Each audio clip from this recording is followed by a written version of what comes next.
ओम शांति। 14 नवंबर 2024 की मुरली से विशेष पॉइंट।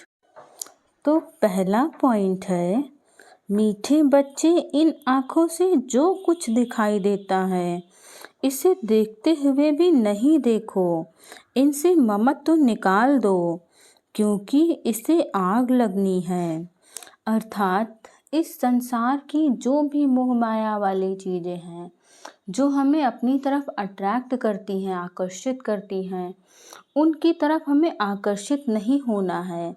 बाबा ने हमें इस संसार की चीज़ें हमारे प्रयोग के लिए दी है, हमारी चीज़ों को सरल बनाने के लिए दी है, तो हमें उनका प्रयोग तो करना है, लेकिन हमें इस संसार की चीज़ों से मोह नहीं रखना है, क्योंकि हम सबको पता है कि विनाश होना है, एक दिन ये सब समाप्त हो जाएगा। इसलिए हम जितना कम मोह रखेंगे उतना आसानी से इस शरीर को छोड़ पाएंगे हम।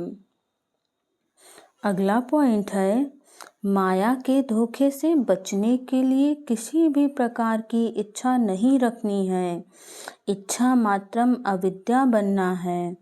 अर्थात जो माया आती है नए नए रूपों में हमें परेशान करने के लिए और हमें अपने चले हुए मार्ग से नीचे उतारने के लिए, तो हमें माया के मोह में नहीं फंसना है। कोई भी चीज़ जो हमारे सामने आती है हमें लालच दिलाने के लिए, हमें उन सब के चक्कर में नहीं रखना है और हमें केवल इस संसार की चीज़ों का अपने ज़रूरत के अनुसार प्रयोग करना है, लेकिन इन सब चीज़ों से किसी से भी मोह नहीं रखना है, किसी से भी किसी प्रकार की इच्छा नहीं रखनी है। जो कुछ है आपको स्वयं पर और परमात्मा से भरोसा रखना है, परमात्मा से इच्छा रखनी है। अगला पॉइंट है, विश्व के बादशाही की प्राइज लेने के लिए मुख्य है पवित्रता, इसलिए पवित्र बनने की हिम्मत रखनी है, अपने कैरेक्टर्स सुधारने हैं। अर्थात बाबा जो हमें ज्ञान देते हैं तो बाबा हमें सबसे पहला पॉइंट बताते हैं कि बच्चे पवित्र रहो, पवित्र बनो और इधर उधर की चीज़ों की तरफ हमें नहीं जाना है, हमें अपने कैरेक्टर्स को सुधार के रखना है, किसी भी आत्मा के चक्कर में नहीं पड़ना है और स्वयं को पवित्र बनाना है और पवित्र रहने की हमें हिम्मत करनी है।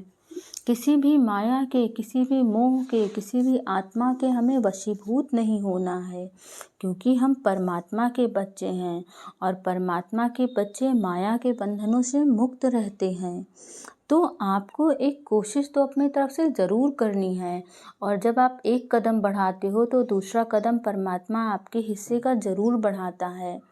इसलिए हमें अपने कदम को अच्छाई की तरफ बढ़ाना है, परमात्मा की ज्ञान की तरफ बढ़ाना है, ना कि व्यर्थ की बातों की तरफ, मोह माया की चीज़ों की तरफ।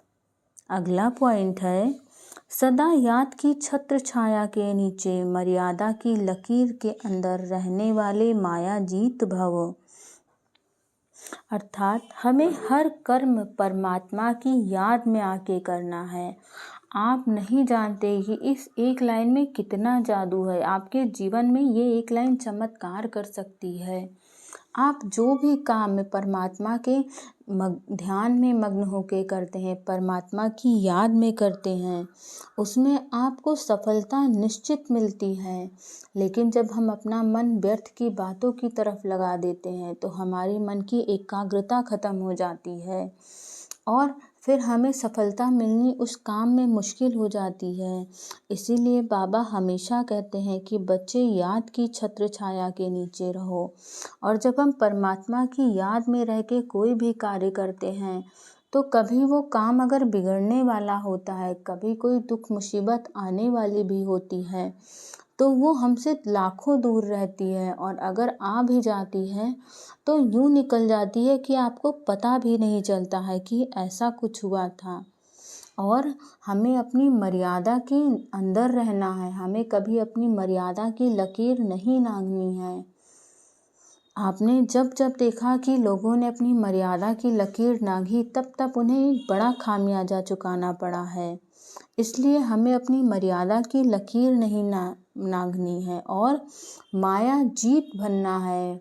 हमें माया जीत होकर के हर क्षेत्र में विजयी बनना है। जब जब हम माया के चक्कर में पड़ते हैं तब तब हमें नुकसान उठाना पड़ता है। इसलिए बाबा ने जो कहा है उसे धारण करना है। अगला पॉइंट है, सर्व खजानों को स्वयं में संभालो तो संपन्नता का अनुभव होता रहेगा। अर्थात बाबा हमें क्या क्या नहीं खजाने देते हैं। बाबा हमें बताते हैं कि बच्चे, अगर तुम मेरे बच्चे हो तो तुम्हें किसी चीज़ की कभी कोई कमी हो ही नहीं सकती है। ना धन दौलत, ना अच्छे रिश्ते, ना अच्छा परिवार, ना अच्छा समाज, आपको इन सब की कभी कमी नहीं होगी। और बाबा हमें मुरलियों में हर पॉइंट देते हैं कि बच्चे सदा विजयी भव, हर तरह के पॉइंट देते हैं। तो बाबा जो हमें ज्ञान का खजाना देते हैं उसे हमेशा अपनी याद में रखना है, उसे हमें अपने अंदर समा लेना है। और जब हम बाबा के ज्ञान को अपने अंदर समा लेते हैं तो आप यकीन मानिए आपके चारों तरफ एक ऐसा आभा मंडल बन जाता है जो इस संसार की हर अच्छी चीज़ों को स्वतः अट्रैक्ट करता है। फिर आपको अपनी चीज़ों के लिए प्रयास भी नहीं करना पड़ता है। वो चीज़ें इतनी सरलता से हो जाती हैं, आपको लगता है कि मेरे जीवन में चमत्कार हो रहा है। तो चमत्कार बिल्कुल होता है जहाँ हम परमात्मा पे विश्वास करते हैं, परमात्मा के लिए कार्य करते हैं, ना कि अपने लिए। और जब हम परमात्मा के लिए कार्य करते हैं तो परमात्मा हमारे लिए कार्य करता है। इसलिए हमें इस भावना के साथ कार्य करना है। और जब हम परमात्मा के ज्ञान को अपने अंदर धारण करते हैं तो हमें संपन्नता स्वतः अनुभव होती है। ओम शांति।